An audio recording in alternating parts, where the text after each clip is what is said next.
to get something on in the background.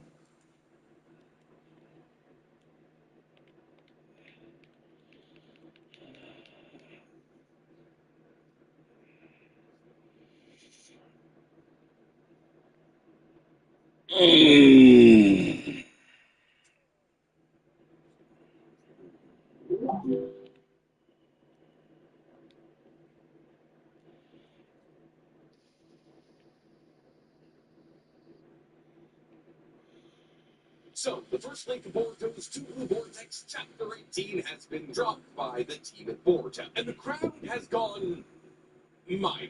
So, many were hoping that the leaks that we were going to get from the official team in the lead up to the 18th chapter. Do you know Hobby Lobby has hundreds of incredible products on sale every single week? Just check out our To Blue Vortex would show us some hints about the upcoming battle between Ryu, Matsuri, and Team 7 2/3, or possibly what's going on with Jura inside of Konoha, Kuwaki, and Akira. Unfortunately, or maybe fortunately, depending on how you look at it, we'll get into that in a second. The first leak that we've gotten from the Boruto team seems to show Matsuri and Konoha having a somewhat heated conversation. Well, I guess heated if we're talking about Matsuri's cheeks. One's on her face. Get your mind out of the gutter. However, while this leak may not seem all that important, I do genuinely believe it is a gigantic red flag being waved in our face that something wildly important is about to go down. See, because after reading Chapter 17 of To the Vortex, I began to theorize that Matsuri and Ryu were rather purposely being made into sympathetic characters, that they were being infantilized, so we were sympathetic to them and didn't want Team 7 and 2/3 to take them out. And therefore, when Team 7 and 2/3 did eventually take out both Ryu and Matsuri, we as a fan base would feel that Jura is relatively justified in crashing out and destroying all of Konoha like we saw in Chapter 1 of Boruto. However, for the life of me, for some reason, that theory doesn't feel right. Lindsay writing on the wall. In the Shinji, but at the same time, now.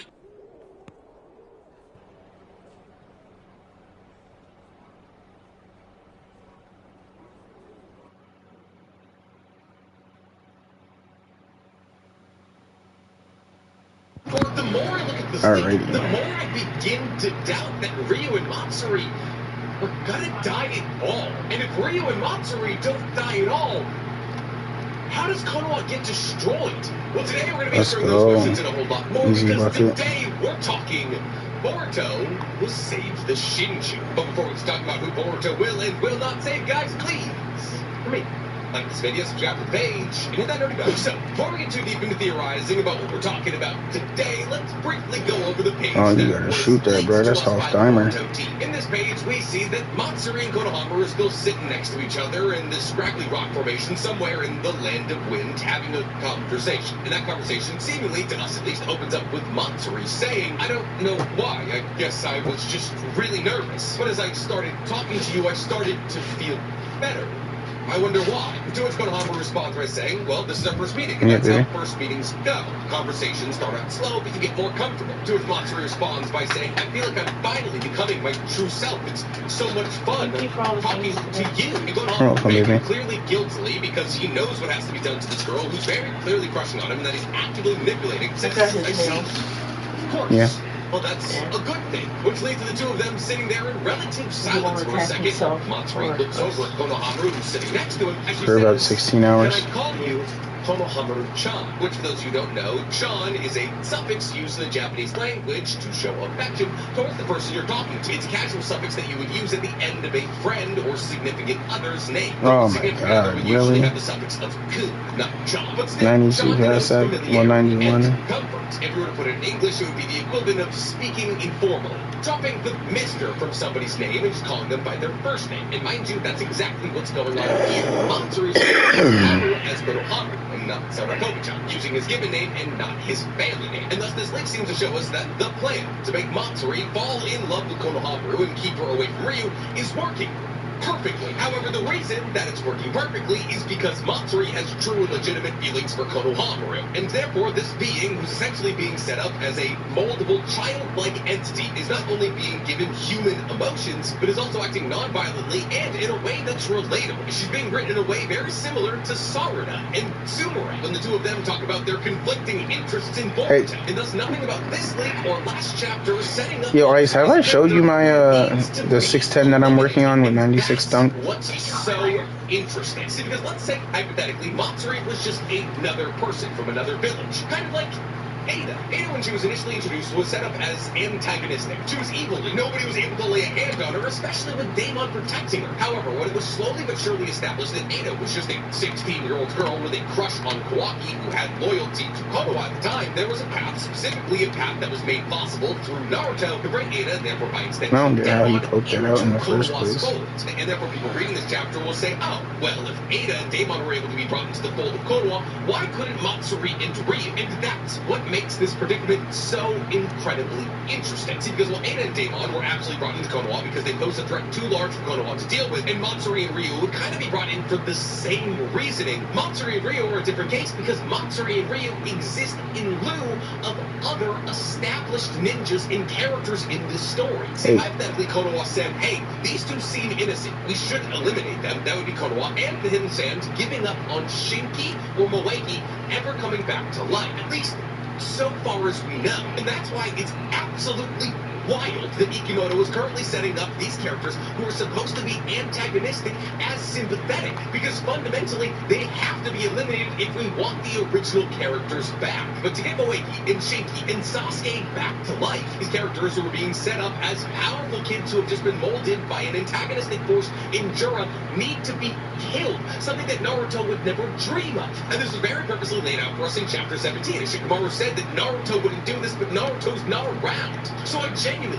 very genuinely ask you the question, what would you do if you were in charge in this situation? Would you eliminate Ryu and Matsuri to bring back Moegi and Shinki? If you would you go about it in the way that Konoha and the Hidden Sand are currently going about it? If you said yes, well, congratulations, you're probably fit for politics, because that is technically the easiest and least messy way to get it done. And technically, it's not the wrong choice. In the same way that the ending of Attack on Titan split the fan base into two sections, those who believed that Eren did the right thing by initiating the rumbling, and those who believed that he did not, there are more arguments to be made on both sides of this decision. I'll tell you right now, Naruto wouldn't have initiated the rumbling, and Naruto would not kill Ryu and Matsuri. Because in the fact that this story exists in the Naruto universe, not only does the universe, but also the majority of the characters in this story abide by the moral code of Naruto, which is why Konohamaru in this leak seems so incredibly perturbed. Yes, in Two Blue Vortex, Konohamaru been set up as kind of a bad guy, a shill for Kawaki and Konoha, 100%. However, at the end of the day, Konohamaru is just doing what he believes is right. Konohamaru grew up idolizing Naruto, and so far as he believes, Boruto killed Naruto. And while it's annoying to us readers who know that Boruto didn't kill Naruto, Konohamaru is supposed to act as a reminder that omnipotence still exists, even though a lot of the main characters of the story aren't affected by it. That doesn't mean that Konohamaru has abandoned his moral code. It just means that he's not intelligent enough or blessed enough to be unaffected by omnipotence. So then some of you are probably asking, well then Nick, if the Shinju need to be eliminated to move the story forward, to do things like bringing Shinki, Moegi, and Sasuke back, why make them sympathetic characters? Why insert this weird moral argument right into the center of what's supposed to be a lead-up to a fantastic battle? And the answer to that question is that so Team 7 and 2/3 can make a mistake. See, everything about this sequence is supposed to make you feel icky. Even if hypothetically you agree with the decision that Shikamaru is currently making, fundamentally there's a part inside of you that understands within the confines of this universe it's not the right choice. Like when you play an RPG, you make a borderline decision.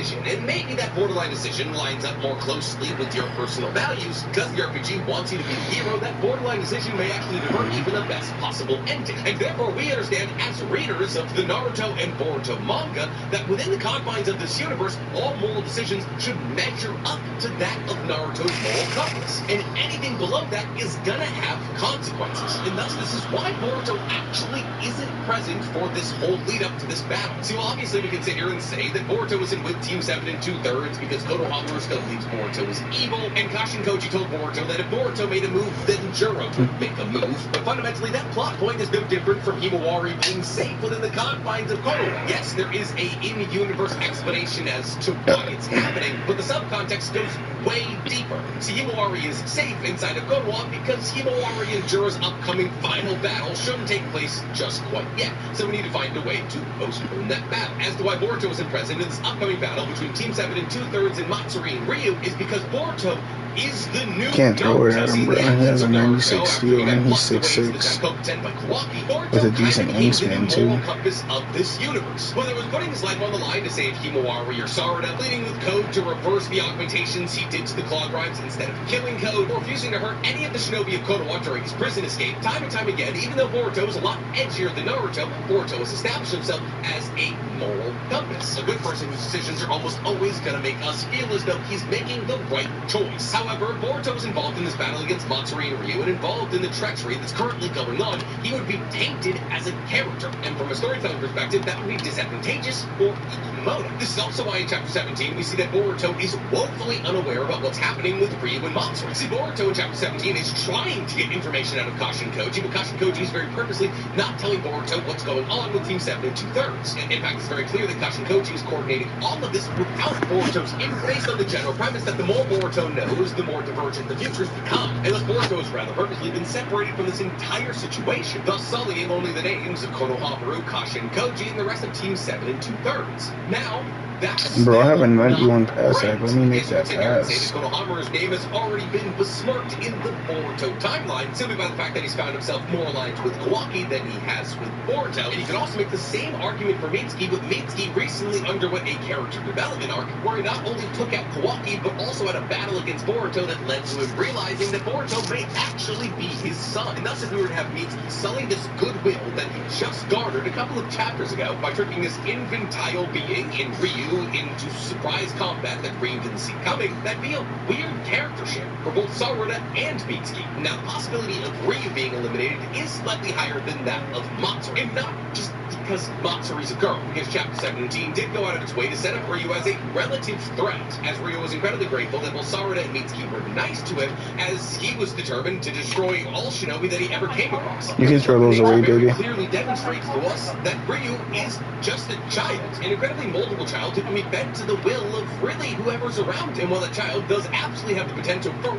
ridiculous destruction, if on a one-to-one basis, Sarada, Mitsuki, and two irrelevants from the Land of Wind are able to take that thing out, then is it really worth the moral jeopardizing to kill it after befriending it? Is at least the point you would make if it was a separate entity of Shinki. But because Ryu and Shinki can't exist simultaneously, the argument goes haywire. On top of this, rather interestingly, Ryu and Matsuri are the two Shinju that Team 7 and 2/3 are bumping into in this desert for a reason, because based off everything that we've seen into the vortex up until this moment, they're the only two Shinju that could possibly be sympathetic characters. The Bug Shinju is creepy, and that would be a real uphill battle to try and make it into a sympathetic character. Hidari, while confused, invaded Konoha alongside Jura and tried to kill Sarada, and Jura made Christmas ornaments out of several Jonin from Konoha, while also being the leader responsible for telling all of these Shinju to eat the people that they love most. And thus Jura and Boruto are very purposely removed from the equation of this sequence of events, as to not taint the very black and white moral clash that they're going to have in a couple of chapters. And thus I believe that there's a high likelihood that the way this chapter is going to head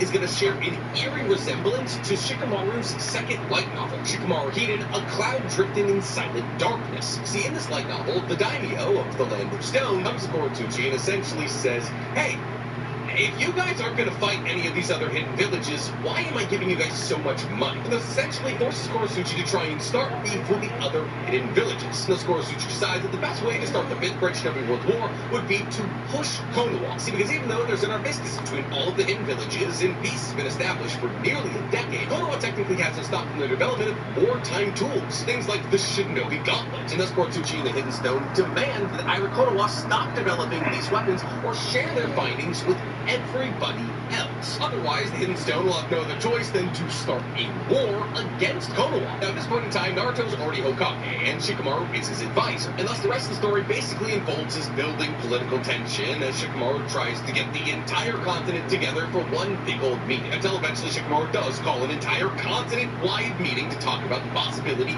of sharing all of Konoha's findings with everybody. And the entire point of this entire light novel is that Shikamaru has to pull all of the strings to place Naruto in the right positions. But after Shikamaru is able to get Naruto in front of the leader of every single village, country, and land on the entire Naruto continent, Shikamaru basically walks away, lights up a cigarette, and knows that Naruto is going to take care of everything. Now, the reason that I say this chapter is going to be eerily similar to what happened in that light novel is because in the post-blank period, time period, that's the closest that the Naruto world got to war. And the only reason that Shikamaru was able to avoid war in that circumstance was because of Naruto. It's all been established in that light novel that if Shikamaru was the person making the decisions at this time period, there likely would have been a fifth great Shinobi World War. And thus, now that Naruto is no longer present, it feels as though we're seeing this second light novel play out without Naruto. And Shikamaru is making the incorrect moral decisions that he would have made in that light novel. This mission sent by Team 7 and 2/3 could very well be the beginning of the war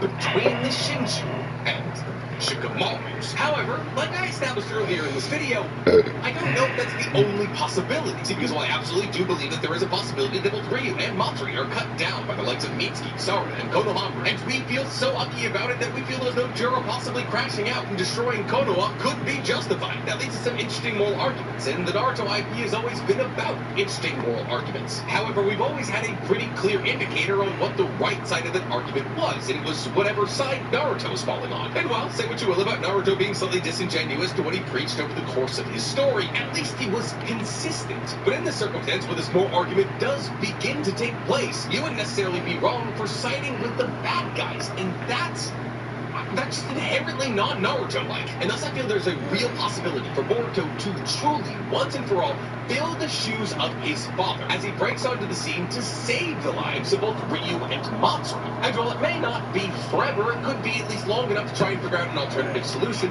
to get Shinki and Moeki back without killing them. However, this also doesn't actually have to be Boruto. See, because while Boruto is absolutely an anomaly within the Boruto universe, so is Sarada. And considering the fact that Sarada wants to be Naruto more than anybody else in the story, if there's one person who shouldn't morally align with this current plan, it should be her. See, if Naruto disagrees with it, if Sarada wants to be Naruto, then Sarada should disagree with it. And therefore, if Sarada were to go through with this plan, it kind of destroy all of the character building that we've done for her over the years. I would like you to build us something boundless, something new. The Brutalist is a great American masterpiece. What do you think? It's unusual, given Korea. A monumental achievement. A thunderbolt of true cinema. You can, sir. Yes, I can! And now, it's the Golden Globe winner for Best Picture of the Year. Don't let anyone fool you. It is the destination, not the journey. The Brutalist.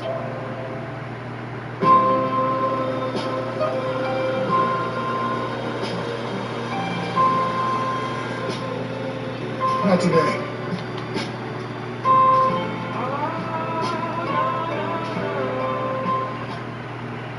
Then you ask, okay, Nick, if Matsuri and Ryu are exterminated by Team 7 and 2/3, how would Konoha end up destroyed? And to that I say, well, there's really actually no guarantee that Konoha will be destroyed. See, for one, it was established a couple of months ago when Ikimoto and Kishimoto went to some anime convention in Paris. I don't know what it's called. There was a point where I knew what it was called, but I've since forgotten. They established that the beginning of Boruto was actually kind of slapped together. That Kishimoto did not give Ikimoto that much time to get the story started, and therefore things like character design were updated as the story went along because Ikimoto and Kishimoto kind of rushed into their initial designs. On top of this, it was established that while the overarching lore and timeline of Boruto was set up by Kishimoto, Ikimoto rather oftenly actually strays away from this timeline, as Kishimoto said himself that he's the first person to read Boruto whenever it's hot off the presses, because Kishimoto doesn't know what's going to happen in Boruto on a chapter-by-chapter basis. He's a supervisor. He's not choosing what's happening, and therefore Konoha may have been destroyed in the original timeline that Kishimoto dreamt up Now, years ago, the direction of the story could have been augmented since then, and in actuality, what we saw in Chapter 1 was actually just a possible future projected by Kashin Koji with the Ten Paths, and there would absolutely be a precedent for exactly this. See, the idea that Kashin Koji tells Team 7 in 2/3 exactly what to do to take out Ryu and Matsuri. That plan dictates befriending them, separating them, and assassinating them. If that plan was going to lead to the destruction of Konoha, why would Kashin Koji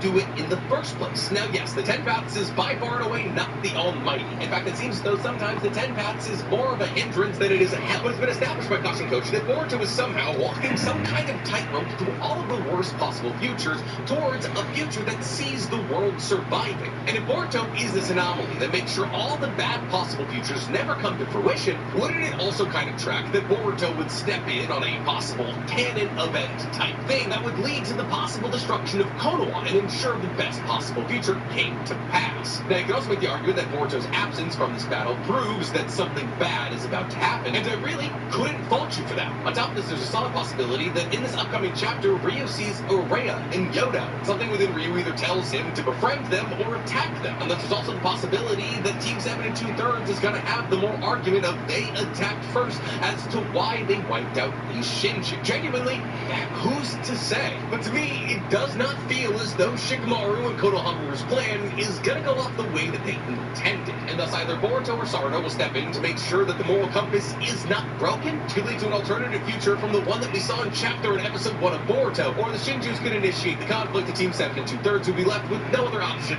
but the swap. But I'm curious to hear what you guys think. Based off this first leak, what do you think is going to happen in Chapter 18 of Two Blue Vortex? Tell me in the comments below. Write us down there, please. For me. Like this video, subscribe to the page, and hit that noty bell. Now, if you'll excuse me, I have to plan Danny's birthday party. And don't tell him I said that, it's going to be a surprise. So, shh, contractive silence.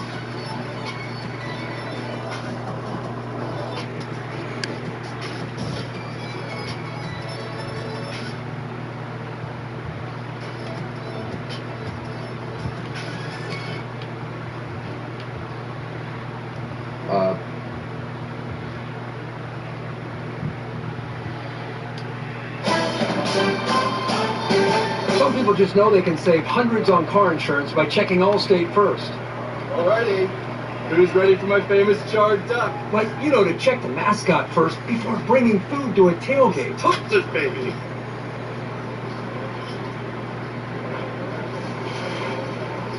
Yeah, checking first is smart. So check Allstate first for a quote that could save you hundreds. You're in good hands with Allstate.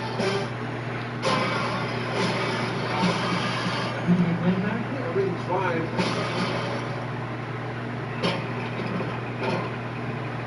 What's that? I don't remember knocking those. You have to remember if Wyatt had a wind-up toy monkey at the yard sale. Oh, not a cherished childhood memory now, was it? No, no, no, no, no, no, no!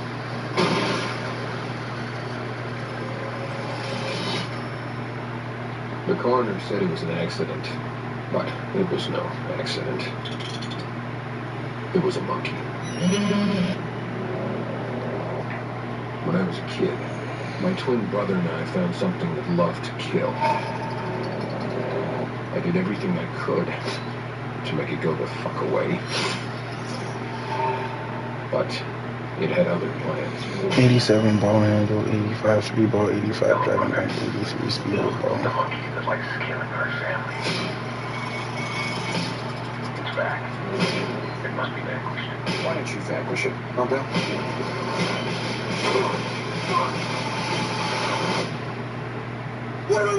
Wait.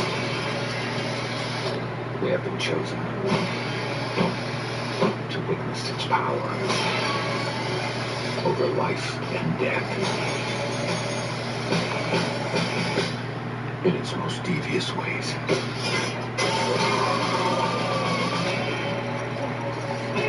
It's a toy monkey. Come on, let's get this dub. It's basically the devil. You here? I'm good. Everybody dies. And that's why.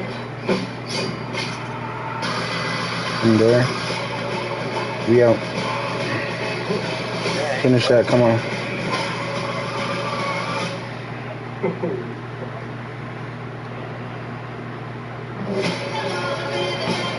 Oh yeah, come on, we out.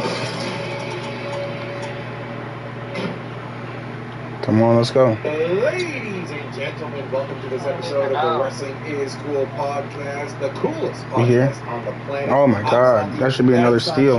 We got Penta. You're not even protecting the ball, ref. We got The Rock on Netflix saying a whole lot of nothing and a really sad Corey Graves. And a super sad. What else is sad? Who else is sad? Who's sad?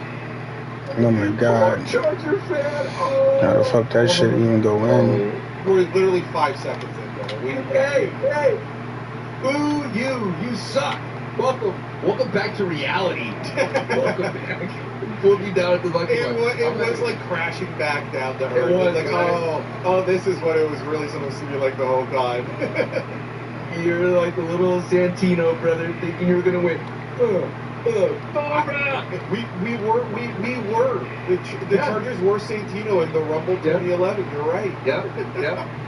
We thought we had it. But folks, welcome to the Wrestling is Cool podcast. We said the coolest wrestling podcast. Yeah, we down. And Let's just fuck remember it. that you could be Come getting on. this episode 3 days earlier than everywhere else on the Dribbling planet too over much. on patreon.com/Santi's app. Not only that, but you could be getting the Raw review, the SmackDown review, both with footage synced so that you can see exactly what we're talking about. And you also get 5 weekly Whack Bass Club watch-alongs that you get to vote for, the Undertaker Streak watch-along, and the Royal Rumble Yeah, let me get that watch-along. board. Sancho is about to get to Royal Rumble 2013, so he's Oh, no.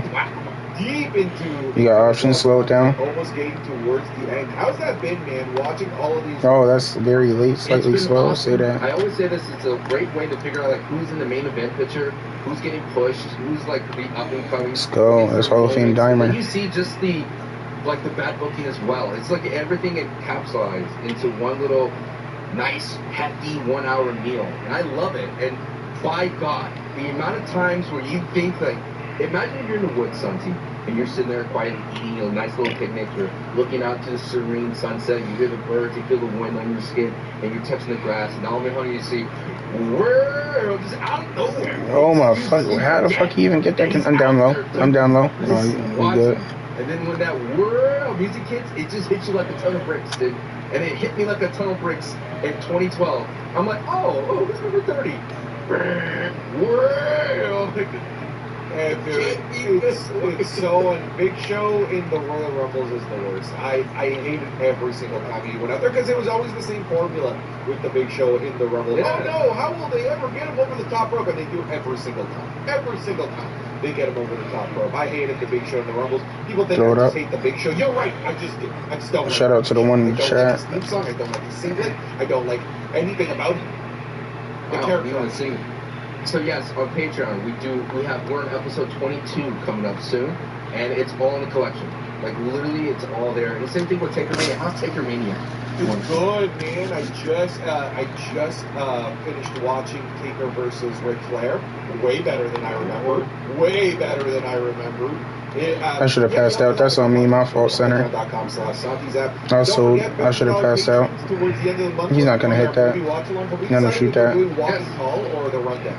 I'm thinking we're Told you he too scared to score. The rundown. All right, we're gonna watch an actually good movie because the last movie watch along, good God, that movie was terrible. The Saint is a little helper with the Miz, awful. Let's go.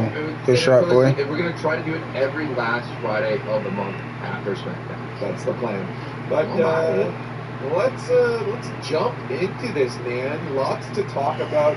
Raw Netflix episode 2. I'm just gonna come out and immediately say it. All right, way better than episode 1. I liked episode 1. Don't get me wrong, but I get. Give me that. Come on. Of episode 1, it did sort of feel like. That's you, center. That's my fault for it. I got you. I was set you back up. Oh! Saved it. Ah. It sounds like you're like judging Star Wars. You're critiquing Star Wars right now. We're not far off, but we're not that. Come on, give it to 22. He don't want to score. Fandom either, brother. That's what we do. WWE is Star Wars in the real world, man. They have their Han Solo, they've got their Luke Skywalker, there's a Darth Vader, bro. You can make connections. Can't pass out of that, bro. I got a silver bailout. Penta's the new Jedi that just showed up. You're like, oh my God, who's this new Jedi out of Hell yeah, nowhere? man. Hell yeah. Dude. Hell yeah. But yeah, I think that Yo, I think what? Sith Lord. Gold unpluckable for what reason? gotta be. I thought episode 2 was way better. I thought that episode 1 just sort of felt like it was tailored. Yeah. Go ahead, 22 don't want to score. Catered to a far more. He's scared to score. Kind of cast like a bigger net to try and bring people into this style of WWE programming. So I thought it was when you think about it, it's a good plan. You bring them in with the big fancy names, the big shiny colors, and then you hit them with like a really good episode of professional wrestling with good matches, good storytelling, an awesome debut. Good shot, boy. I felt like it was structured. Really That's my fault for not hitting you last time, big. My fault. It also just felt like don't hate me. Raw, not this fancy schmancy PLE quasi thing that they did last week. For sure. I mean, we predicted that would happen. And what I find the most interesting is still, I don't have the awesome segment between commercials. I'm still getting commercials. And for all the people in the comments saying, I'm in the United States, adding a commercial, Sasha must not have a premium membership. I do have the premium membership. I have the 4K HD at the tippity top of it. There's nothing I can do. I'm missing good segments. I missed the segment of Gable coming out getting booed. I'm missing the segments of New Day. Like, I haven't seen New Day in weeks. I have to go to the social media. This the things that are little things that I feel like they're strange on Netflix. But I think the biggest thing that we should talk about right now is how did you feel when it hit 2 hours and a half and we were released early from school? How did you feel about that moment? Because I thought it was kind of exciting to see that they could do that. I loved it. I thought that it set a good precedent as well. End the show when it needs to be ended. You know, whether it's early, whether it's late, whether it's at 3 hours, just end it when it needs to be ended. Because it felt like SmackDown was the opposite. That it was forcing itself to be 3 hours. It was really stretching out segments. Let's get this dub, 91 steel, 90 standing dunk, 89, 80, 86 speed. That 3 hour mark because they have to. Because there is a network contract in place, and that's when they go off the air, mandatory. But we're here with Netflix, it just sort of felt like things could free flow more. You could give time to the things that you want to give time to. You could be quick with the things that you want to be quick with, like Sami Zayn versus The Miz. That didn't need to overstay its welcome, but they allowed Penta to have plenty of time and even a promo. It just felt like they prioritized the correct things on this episode of Monday Night Raw, and they didn't force themselves to take the things that weren't a priority and stretch them out just for the sake of getting to that 3 hour mark. I love this 2.5 hour episode. And here's the thing, I'm not married to a time frame. This could have been 3 hours. This could have been 4 hours. If it warrants 4 hours, that means the show flies by. It doesn't feel like 4 hours. And it's fine. If it warrants 2.5, perfect. But then you get SmackDown, it didn't warrant 3 hours, and it felt like 7, dog. We dragged through that episode of SmackDown. And what they had, like, Cody comes out, Kevin comes out, they could have a backstage segment, then Cody comes back out again, and it was just like, you could feel that the roster was stretched thin that day, and that lacked a lot of not only just superstars in that. Good block, boy.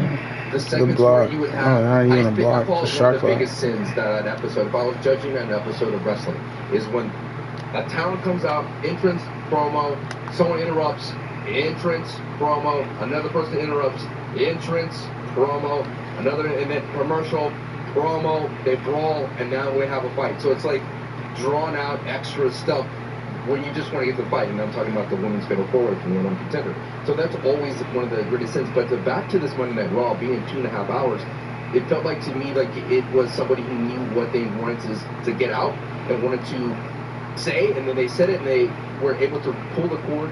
And I know there's people on the internet who were saying, like, I don't know if I wasn't there, Raw, I would feel like I was robbed. Like, people don't understand, they get dark matches as well. So they're going to go home happy. Oh my God, bro. And when I attend the Monday Night Raw show, I need to get my fucking next Max Plus One already. A set amount of lifetime. I just want good wrestling. I want good wrestling, good storytelling, and I want good backstage segments, and I want to feel that atmosphere. And if you went to San Jose, reactions to Penta and all the comments for our reviews and your review on Patreon, everybody in that audience was hyped, and everyone felt satisfied. There's also a big difference, too, between how they're producing this Raw Netflix versus SmackDown on USA.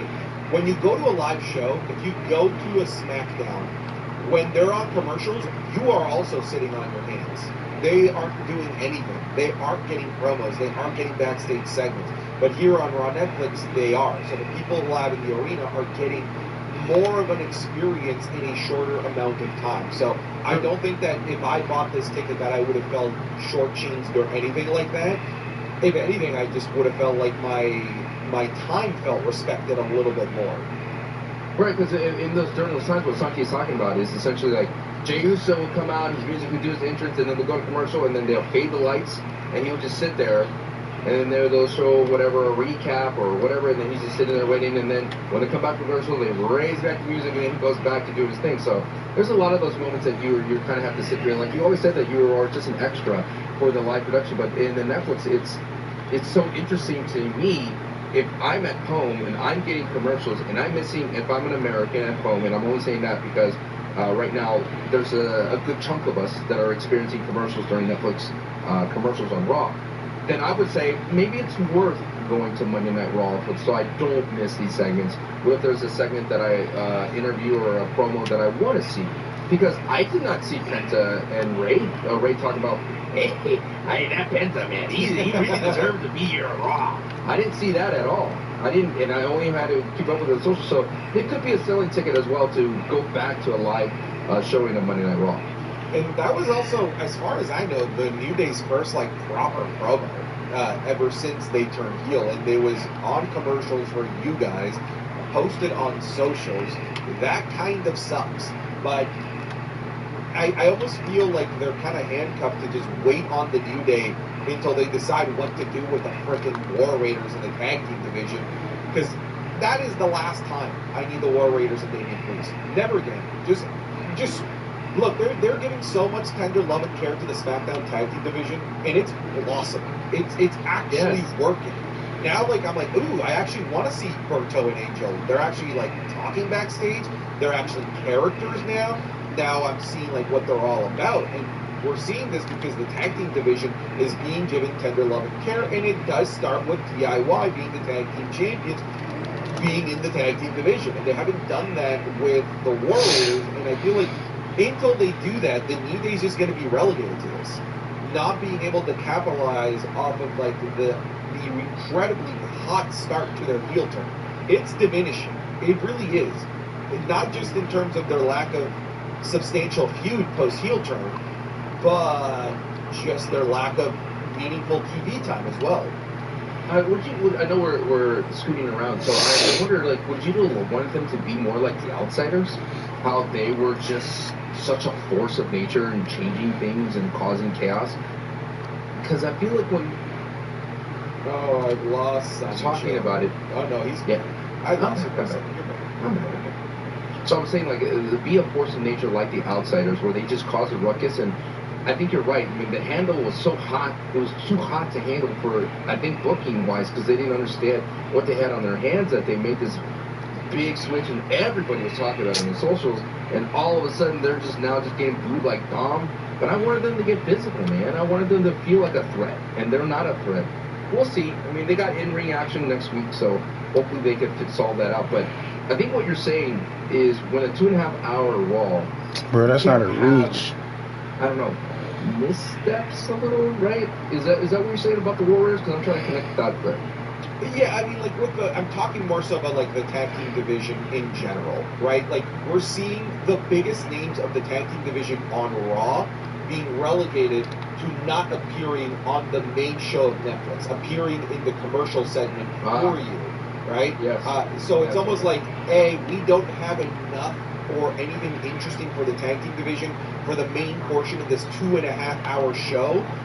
We're going to relegate into these commercial breaks, and I feel like that's going to continue to be the case until we bring the tag team division into the narrative, into the actual 2.5, 3-hour portion of the show. Because the War Raiders you know, you good. Just got to time it. In the main event, that's great. You good. Just got to time it. Hall of Fame dimer. Thus does nothing for the tag team division. Thus makes it more difficult for... Yeah, I know. It's a little bit of a change. Getting valuable screen time when the show can only. Yeah, nah. This year, fucking with the RNG shit, I just rock. Bare minimum, I'm rocking is 92 pass sack at all times. For the tag team division, or they just don't know what to do with the tag team division to warrant the 30. Come on, take it.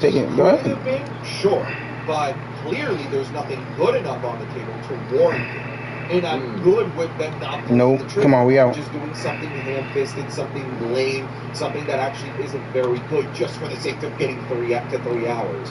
If I got you right back. Knockdown. That's cash. I'm getting back on defense. Just bring it back when there is something. Come on. Question. We here. Come on. Another stop. We here. Let's just focus on them a little bit. Considering that they were so mean to Big E about his injury, and considering that the War Raiders are champions, what if they were mean to the War Raiders regarding their career-ending possible injuries that they almost suffered? The motorcycle accident. That's you. The neck injury. I'm down the middle if you need it. I'm back out to the corner. You go. We just come down and get a stop. It's all good. All 3 of us been playing defense. We just got to get a stop here. And are they the guys that, hey, you're going to have to put in the work to get where you are? And we had no excuses. Bro, so what? Have any excuses. Like, that's a kind of an interesting line to cross. You can't let me jump at that. I know I only got bronze paint controller, but goddamn. Dealing with a foe that's kind of picking at their vulnerabilities. Knockdown. I'll take anything, Sancho. Anything. Like, we have nothing. That's the thing. Like, what your suggestion, I'm like, sure, yeah, go with it. Just something that. No, you're good. It was just a bad pass, Annie. More needle in substantial there we go. Come on. And things that matter, not things. That was that 92 pass sack right there, boy. Anything at this point from the New Day, so that it isn't just these hollow promos that aren't really advancing anything. High pass accuracy is so needed this year. That's on me, bro. Did he even hit one? That would be hilarious. Wow, yeah, no, that was his second. That was on me. I lost track. I thought he ain't hit none before. My game's on me. You now we're talking about nuclear heat. Right back. That would be so good if they added Ridge Holland to the New Day and he did all of the Big E shtick. Right? Yeah, he said, don't you dare be sour. What? And you're like, what is this? And then he does the Big E ending, right? And I kind of stuff like, oh my god, it'd be so weird. What if he was just Big E, but he just didn't acknowledge that he was Ridge Holland? Yeah, he just pretended to be Big E. Now we're heading into Attitude Era type of things, aren't we now? We really are. Yeah, I think that would only work if Big E's getting back in line. Of course, yeah. There needs to be the payoff, right? How do the bad guys get their comeuppance if they do that? You know what they should do back in the WWE? They should have, what was it in Game of Thrones? Where you have the champion represent you? Oh, trial by combat. Yeah, that's oh my god! A little bit of that kind of vibe where someone can't represent themselves and like, oh, I got someone in the year. Oh, and it's Braun Strowman. It's always Braun Strowman. It's always Braun Strowman. Every single time. Well, I always thought that. Wait. Who would be your champion? Yeah, if you have it. The answer is John Cena, brother. That's the champion that you want. There's a reason, bro. 90 speed, 90 speed, 89 driving dunk, 87 minute. Well, the champ is here.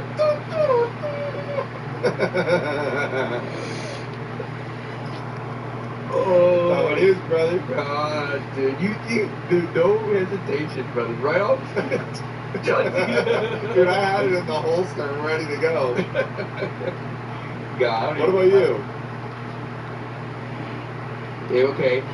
Honestly, if it was anyone from the era, it'd be Stone Cold. I think Stone Cold would never quit on you, right? You would have to cut his head off to be able to beat Stone Cold. He's the kind of guy who would shove you down that hole, wherever that veil. He would shove you down that hole. Moon door. Is that what it's called? The moon door, yeah. What's so That's funny a tough step back. I gotta respect it. What, are you picturing somebody putting their ass out the window and mooning people? Is that what you're thinking? Are you that immature? No, just the idea of referencing something as a boom door. It just sounds funny to me, that's all. It feels like you're laughing because of asses. Oh, that's my moon door.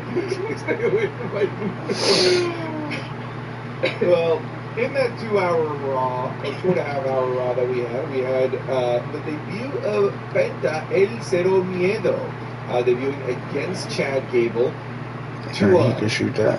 Great ovation. He got a pop, which immediately made me so happy that there was genuine excitement for Penta in the arena, that he got the best presentation I've ever seen Penta get in terms of entrance, pyro, all of this stuff.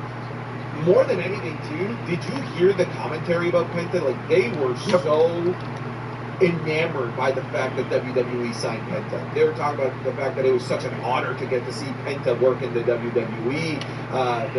They talked about all of his accomplishments, talking about his TNA World Championship, talking about his other accolades all over the world.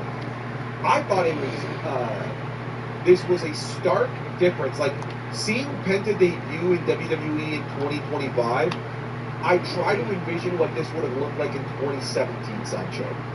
And it would have been horrible. It would have been Penta being... Okay, everybody, that's much.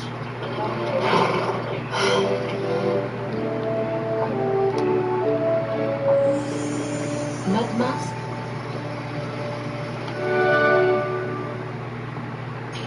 You want me? Come and get me! Try Eric's Essential Mist Diffuser. Transform your space with a fragrant mist. Get matched today with the tax expert who's just right for your situation. They'll do your taxes from start to finish, and you can work with the same expert year after year with TurboTax Live Full Service. Hand off your taxes today. What's wrong with these burger buns? They taste perfectly delicious, but due to a production mishap, their bottoms are slightly curved instead of flat. Traditional grocery stores wouldn't sell these in perfect brioche buns, but Misfits Market can. Unlike traditional grocery stores, we can buy up high-quality products that have minor production mishaps at a discounted price and pass those savings to you. About 78 million tons of food goes to waste in the U.S. every year, including items with slight cosmetic that's on me. imperfections.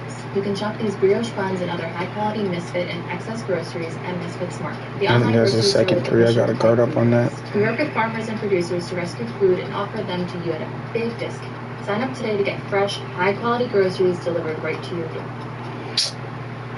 Probably put in the Lucha House Party or whatever, and just being turned into a caricature of himself. But this felt like WWE, just like Motor City Machine Guns, they respected the legacy and that this guy was bringing in from all of his years of work in other companies, and they trusted him to go against one of their best guys in the company, in Chad Gable. But not only that, trusting him to get mic time afterwards.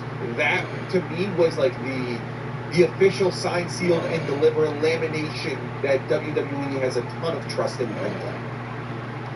It shocked me so much on how much TLC he got. I think one of the things that AEW's biggest gripe for Penta was, where's the merch for Penta in terms of a mask? No mask. No mask. Day one, before he even debuted, we had a Penta mask in the WWE shop. Sick mask, by the way. $75. I'm gonna get it.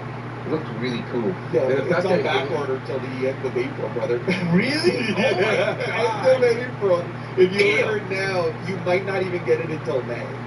Because it looks like a one-to-one representation of his mask, and then the fact that it has a removable face cover as well, like all that kind of stuff is sick. And I think what I know, it was interesting because when I was talking about Penta, we were kind of hyping him up. There's always that thing in the back of your mind, like, can the WWE fumble it? Because we, as talking heads, sometimes we go, dude, we've seen this guy. We've seen this guy in Lucha Underground when we have a matchup. We see him in AEW. This guy can bring the goods. The only missing pieces can WWE put all that together in a WWE style presentation and for it to land, not only by the WWE standards, but with the WWE universe. And it all landed for him. And the big thing as well is, like, people were saying, like, dude, you're overhyping Penta. He is not the everything. I was like, he can be the everything. And he totally is the everything in my mind when it comes to what I've seen before. But what gets me the most excited is that he's going to be a different luchador, even if he is a face versus a heel that we want him to be a heel. But a luchador that speaks from the heart and not this guy that, I mean, look at the past. Threes is not it right now, like bro. The Kalistos, right? The Sikaras, like all those ones that were just those 2017 type of vibes, right? Those luchadors didn't land. Yo, Ice, when you finish him, you're locked. Luchadors of the time. And for me to see Penta land and be successful and speak from the heart and be himself without being an LWO lackey, W. Like, a huge W. Amazing. I was going to say, I feel like, you're talking about, like, the overhyping of Penta. I get it. I feel like I was overhyping him, but I feel like I was justified in the overhyping of Penta. And I feel like what we get out of Penta, and the reason why I was so excited to have Penta in the WWE isn't just because he's, like, a luchador, an exciting guy. It's because I feel like he's one of the few people out there in the ethos of professional wrestling that offers something to the WWE that the WWE didn't have. Yes, WWE has lucha style, but they don't really have the proper, like, AAA, CMLL, like, heavy-hitting lucha libre style that exists in Mexico today. That's what Penta brings. That's not the style of lucha that Ray has. It's not. That's more like just very, very flashy. But like modern day lucha libre is a combination of like hard-hitting style with really awesome flashy moves. I don't feel like anyone offers that. They can offer it. Andrade can do it. Santos can do it. I'm sure Ray can do it as well, but we've never seen them get the opportunity to do that style of lucha like we're seeing Penta be able to do. For God's sakes, his finisher is a pile driver. You see like how there is almost like a juxtaposition, like why does this crazy high-flying dude have such a nasty, hard-hitting finisher?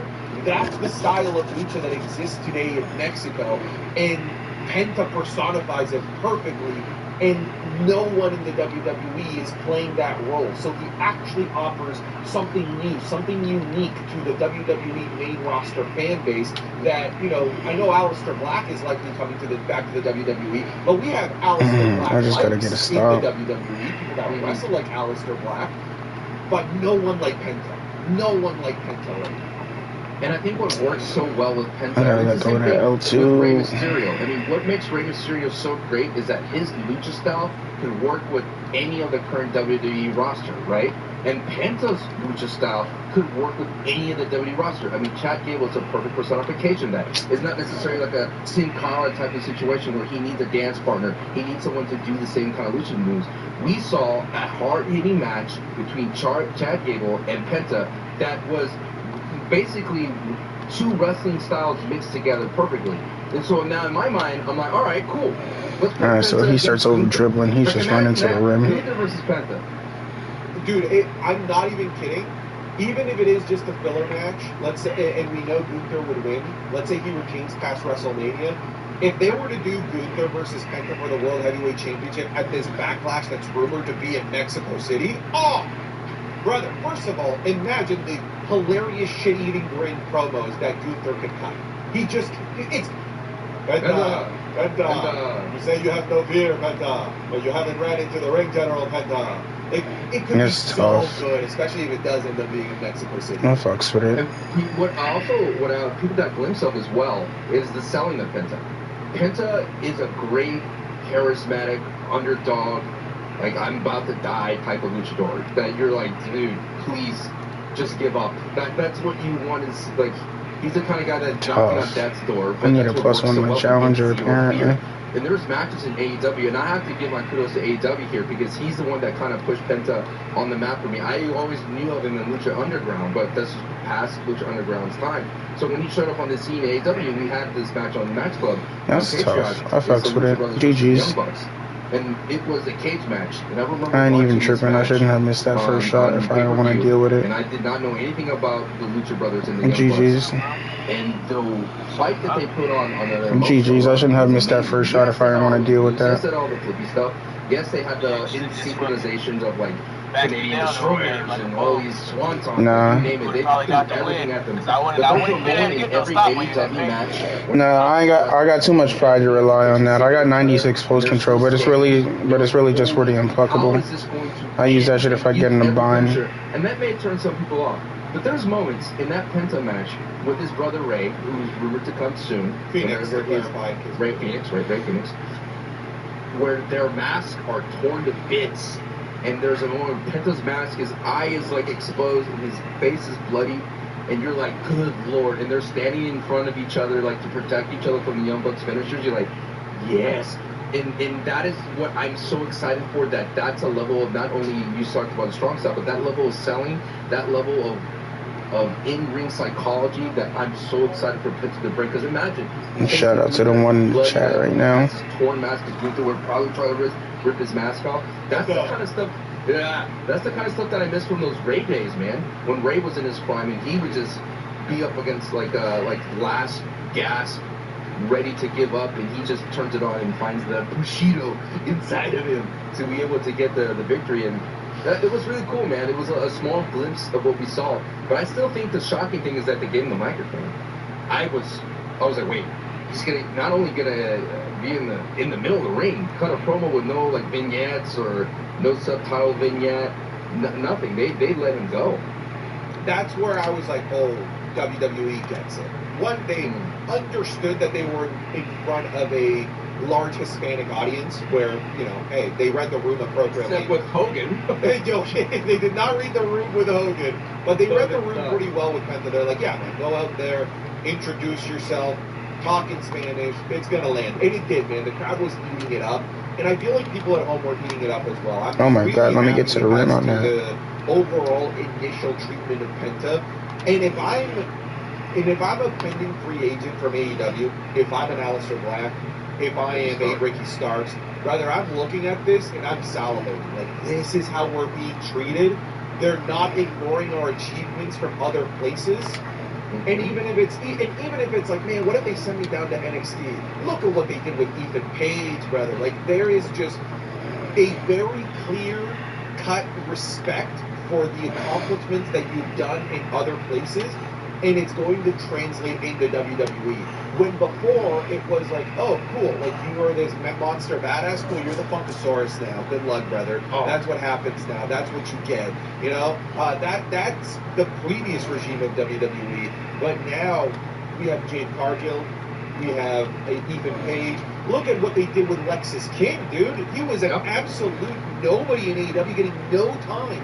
Now he's a great character in NXT. He's a Heritage Cup champion. Bro, oh my God. Motor City Machine Guns. Penta. Jordan Grace, who wasn't even part of the WWE. Joe Hendry. Zachary Webb's getting that insane match against Wesley and getting his own entrance with the X Division title. There is just now I know it's a term that gets thrown around a lot. For God's sake, it's the name of a pay-per-view. Forbidden Door. There's a lot of people that think that the Forbidden Door is like people just crossing all over the place, right?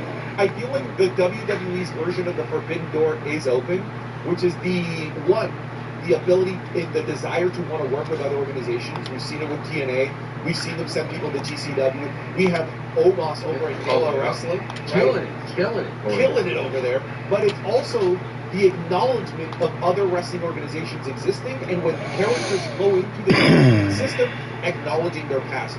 That is about as Forbidden Door as it will ever get with the WWE, and I'm glad that it's there. I'm glad that that portal exists, so that everything that happens in wrestling is canon. You want to know why I'm excited about something like this, Sancho? Because imagine people like Matt Cardona coming back. Now all of a sudden, we don't have to change his name back to Zack Ryder. We respect what he did under the name of Matt Cardona in the Indies, and we can bring the Indie God over here with that same character style, the Deathmatch Kid, whatever it might be, even if it is a WWE-ized version of him. To me, this Penta segment, the promo, the match, the overall presentation, just speaks volumes as to the type of era that we're in with this regime. I think as well, when you talk about Matt Cardona, I think he was on our podcast, and he was saying that he has never been offered an AEW contract yet. Oh, right around the corner. I think Matt Cardona would be a great pop, a great addition to that Rumble. But yeah, dude, one of the things that I remember, I used to work at Circus City, and there was a guy that I worked with who was like, there's only one thing that you always want when you're working for a job, no matter what it is, no matter how crappy it is, no matter how great it is. It's just job security. You want to feel like you're being taken care of. You want to feel like you're being respected. You can get paid the most amount of money. You can get the best hours. But if you're not feeling like you're respected, you're not going to stick around there at the end of the day, right? It's just so much money can do for you. Respect goes a long way. Tender love and care goes a long way. And I feel that Penta is definitely getting that. And that's going to open up the eyes, like you mentioned, to everybody out there, any that's free agent, the Josh Alexanders, the Moose of the world, the Joe Henrys of the world, the Jordan Graces of the world, like people that could actually bring value. And they always say the WWE always wants people that are already established, but they're no longer doing the Vincification of it, you know what I'm saying? They're no longer trying to put something together that of their own accord. The only people that they kind of like the way that got their own samey type of vibe is Nakamura. Nakamura came over. He had the same kind of, he had a new song, which is sick, but the same, they let him be Nakamura from Japan, right? They didn't try to change him, and he kind of went, but that was the Triple H regime of NXT. Not even Vince, not even Vince. I think the only thing, though, that Vince probably got gun-shy about Nakamura is that Nakamura versus AJ Styles, don't know whose fault it was, did not deliver a Mania. And then but then they did eventually Vincify him with the whole I know speak English. Like, really? Like, this is so it always ends up that way. Right, but I think Vince was like, all right, I'll let him try to do his thing. Let's give him let him win the Rumble. Let's go ahead and give him everything that y'all think he wants and what y'all convinced me that he is, and they did not deliver at Mania. The same thing with AJ Styles. I think AJ Styles is the only other guy as well that kept everything. They were accurately acknowledge all his accolades and then let him keep all the ring gear and everything that is the same. I think we're going to get more of that, and that's a W. Like, it's not just going to be this sparingly type of situations where you have to be like the tippity top of everybody. Now it's the mid cards, it's the tag teams. Like, that is going to be really cool. We're going to get some really cool blending. My only thing is, I think when the last shoe drops is when WWE acknowledges AEW athletes. Like, if they say this guy's an AEW champion, like, that's going to be a different kind of situation. I don't think they're there yet. But should have figured he was going to strong handle me. No other place. Or you guys are the Rapids. Just to let you know that. You made a great point. Before, you had to be the tippity top of the mountain outside of the WWE to even be allowed to bring your gimmick, your shtick to the WWE, right? AJ Styles was a great example. I feel like had he came over in like 2020, I feel like they would have given that love to Kenny Omega probably or something. Oh my God! Right? Don't do that to me. They probably would have. But now it's like you could be this. You could be a tag team. Yeah. You can be the Motor City Machine Guns over there, and we want you to just be the Motor City Machine Guns over here. We don't want you to be the Pistol Pete Bros here in WWE. We want you to be whoever you were over there. And it's just so funny to think about, like, thinking about the past. Like, man, imagine if we could have gotten that, how much easier the early years of Daniel Bryan would have been if they had to just let him be Bryan Danielson, the American Dragon, coming over from Ring of Honor instead of making him this loser like they did in the early portions of that. CM Punk too. CM Punk as well. There's some interesting examples where, like, go further. Booker T could have been like a world champion right off the rip. Raven as well could have been the same kind of guy. Like, there's so many gimmicks that they got tweaked a little bit and they were just ruined, man. It breaks my heart when I watch the Royal Rumble and Booker T walk in and just get stunned and out immediately. Same thing with the ECW, your favorite wrestler, Rob Van Dam, right? Tommy Dreamer. Yes, they kept their same names and everything, but they weren't the same guy. Even Sabu. He allowed them to do the Sabu things, but it wasn't the same Sabu. Sandman came out in the Rumble, had a sick entrance, hits Kimbo stick Jeff Hardy out. Come on. Get out of here. But what were you going to say? What I was going to say is that, like, it's interesting hearing Punk in his promos talk about how he was a catalyst for change. And I feel like this is one of those visual representations of, like, things have changed in the WWE. I'm not saying Punk caused this, but I'm saying that the grievances that Punk had against the person that was the cause of those grievances, Vince McMahon, and seeing Vince McMahon being out of the picture, it's like, oh man, dude, maybe Punk was kind of right all along, that Vince was kind of holding back.